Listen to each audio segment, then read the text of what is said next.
Hello, dear students and respected viewers. Myself, Deepak Kumar Thakur, Guest Assistant Professor, Kamla Rai College, Gopalganj, affiliated with Jayprakash university Chhapra. प्रिय विद्यार्थियों, आज हम लोग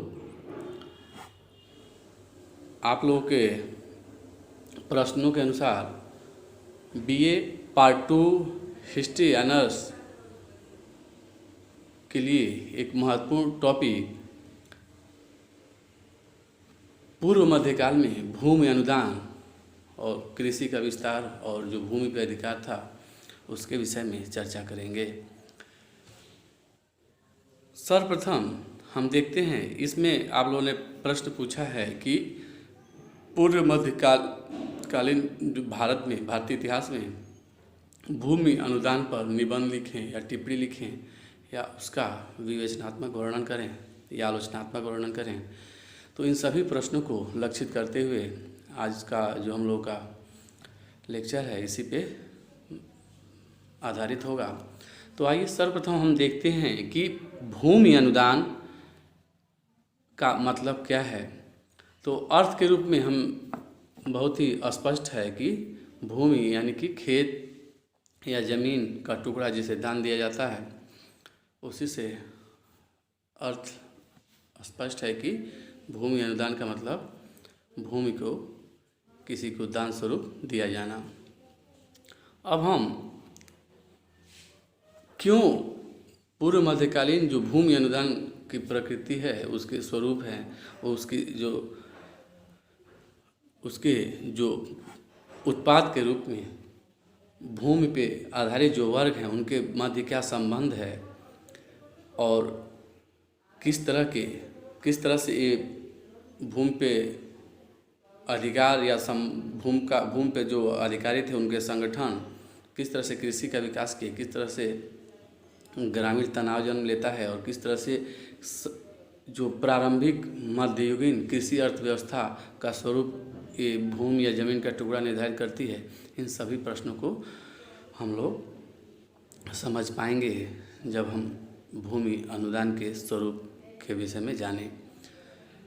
जो भारतीय इतिहास या धर्म परंपरा में हम देखते हैं कि दान की महत्ता का वर्णन ग्रंथों में किया गया है।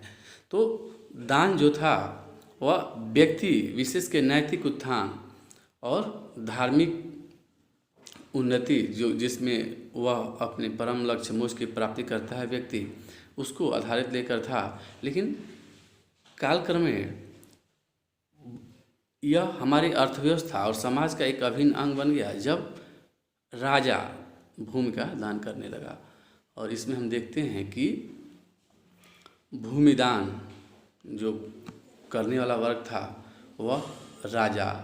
फिर कुछ कालों में हम देखते हैं कि राजा के अधीन जो सामंत थे, जो अधिकारी थे, फिर छोटे सामंत और अधिकारी, और वह वर्ग जो कि भूमि अनुदान प्राप्त करता था वह वे सारे जो धार्मिक वर्ग हों या गैर धार्मिक वर्ग हों या प्रशासनिक वर्ग के लोग हों, सभी लोग भूमि दान करते हैं और फलस्वरूप एक व्यवस्था का निर्माण हो जाता है। भूमि अनुदान का जो प्रारंभिक उल्लेख हमें सातकर्णी प्रथम की पत्नी नागनिका के नाना घाट अभिलेख में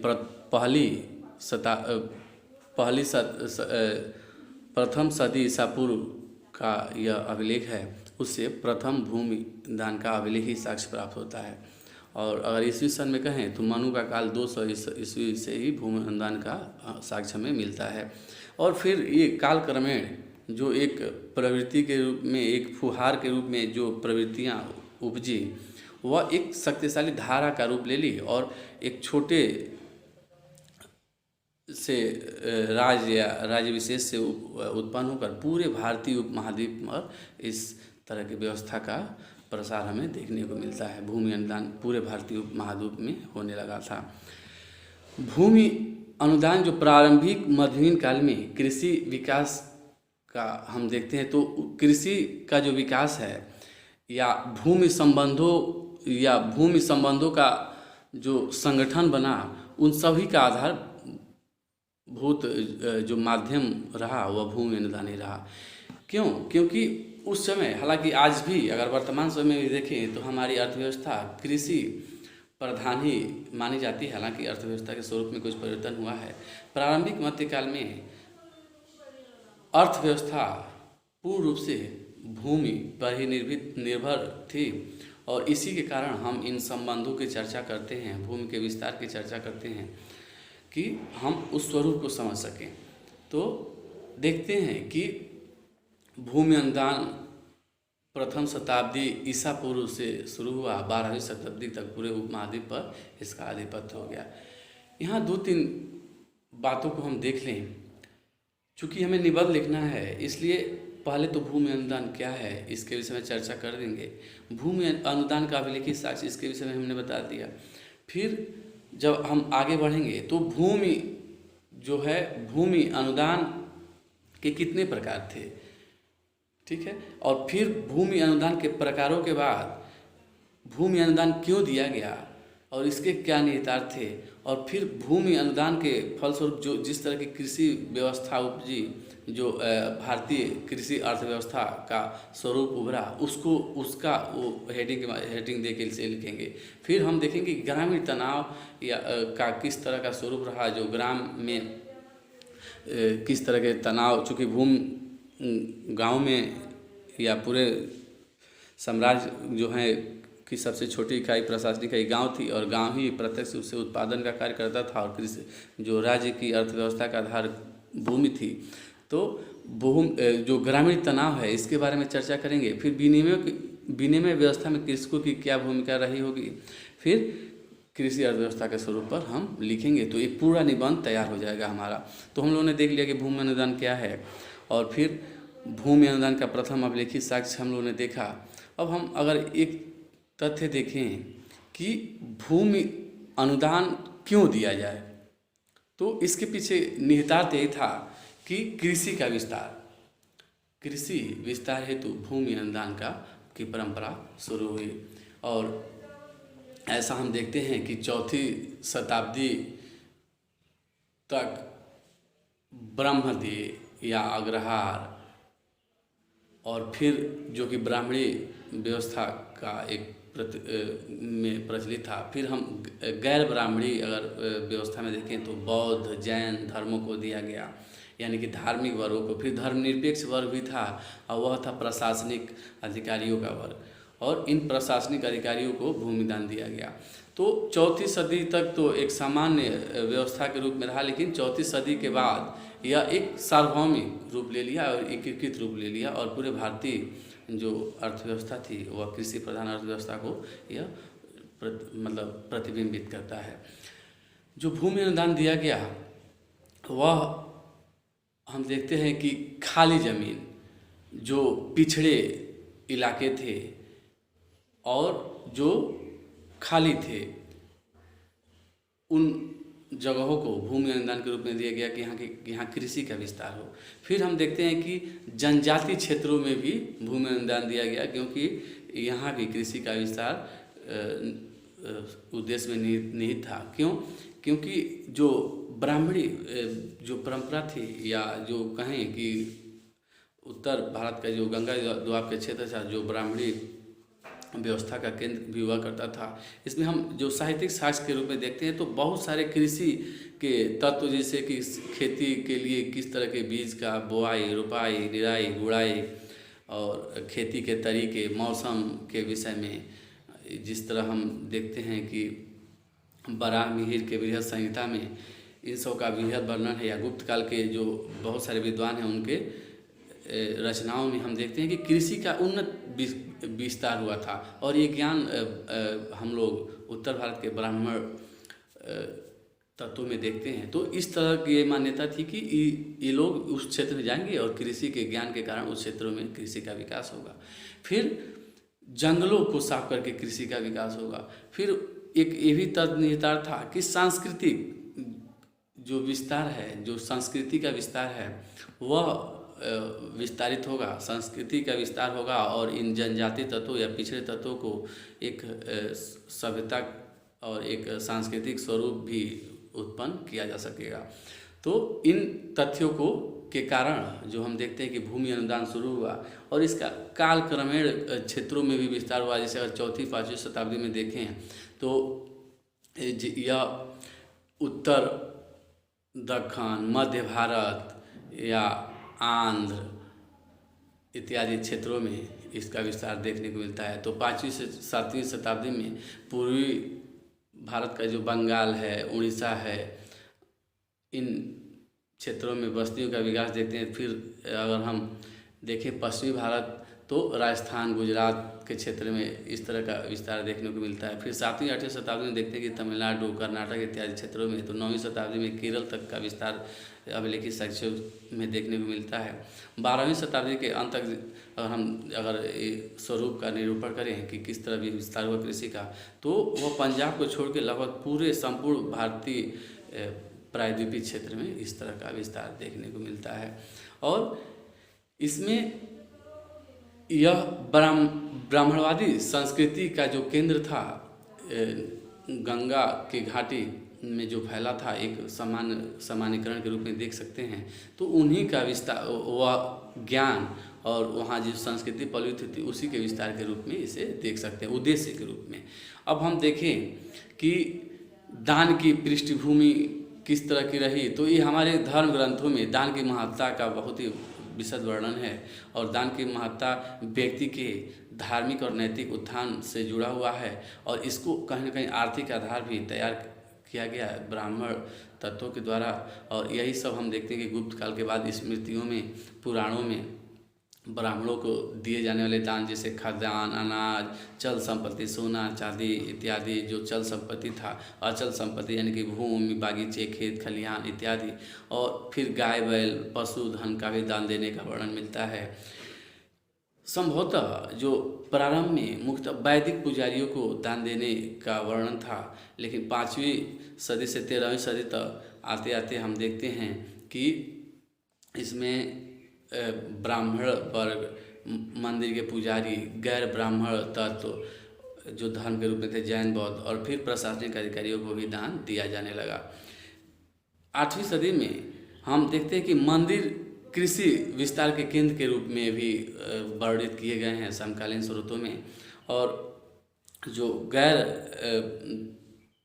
ब्राह्मण तत्व था, गैर ब्राह्मण तत्व जिसमें बौद्ध था, उसमें समूहाउस होकर रहने का स्थान, या जैन धर्म में बसाढ़ी जो उन लोगों का मठ था जैनों का, और समूहा बौद्धों का, इन सबों को भी दान देने की हम अभिलेखित साक्ष्य देखते हैं।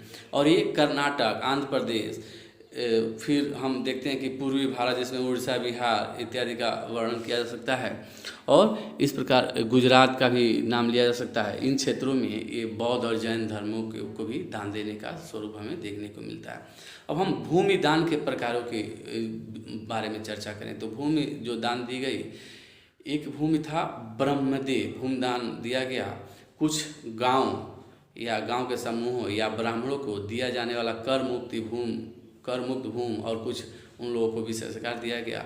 उस तरह के भूमि को ब्रह्मदेव कहा गया। यह संभवतः एक ब्राह्मण या कुछ ब्राह्मणों के समूह या 1000 ब्राह्मणों के समूह को दान दिया जाता था। वह कुछ जमीन का टुकड़ा हो सकता था, या एक पूरा गांव हो सकता था, या पूरा क्षेत्र। और ये क्षेत्र दान प्राप्त करते थे तो इन लोगों को यहाँ क्या करना होता था, यहाँ इन लोगों को कृषि का विस्तार, संस्कृति का विस्तार करना होता था। और ये संभवतः पिछड़े और आदिवासी इलाका होते थे।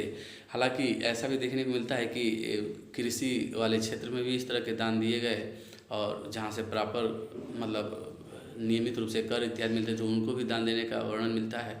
लेकिन इसके पीछे जो उद्देश्य रहा होगा यही रहा होगा कि पिछड़े और आदिवासी क्षेत्रों में कृषि और संस्कृति का विकास किया जा सके।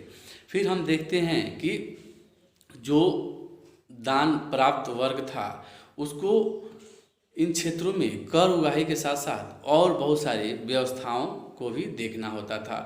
और ये जो दान था, भूमि का दान, वह दान से कुछ अधिक था, क्योंकि इन क्षेत्रों में जो अगर हस्तांतरण होता था, भूमि का दान दिया जाता था, तो आर्थिक जो क्षेत्र का राजस्व और आर्थिक संसाधन के साथ साथ इसमें मानव संसाधन यानी किसानों, कारीगर, अन्य लोगों का भी नामों का उल्लेख है कि उन लोगों को भी दान दे दिया जाता था। फिर इस क्षेत्र में जो दान प्राप्त करता था ब्राह्मण वर्ग, उन लोगों को बहुत सारे छूट मिले हुए थे कि इसमें जो कर है या देनदारी है जो राजा की तरफ से लिया जाता था, इसमें छूट दिया गया। जो प्रमाणिक समकालीन उल्लेख है उसमें हम देखते हैं कि संभवतः 12 वर्ष का समय का निर्धारित किया, तो इतने वर्षों में अगर कृषि का विस्तार और होता है तो कर इत्यादि से छूट रहेगा। फिर हम देखते हैं कि बहुत तरह के विशेषाधिकार परिहार भी इन लोगों को दिया गया, जिससे मानव शक्ति का भी यहाँ उल्लेख मिलता है।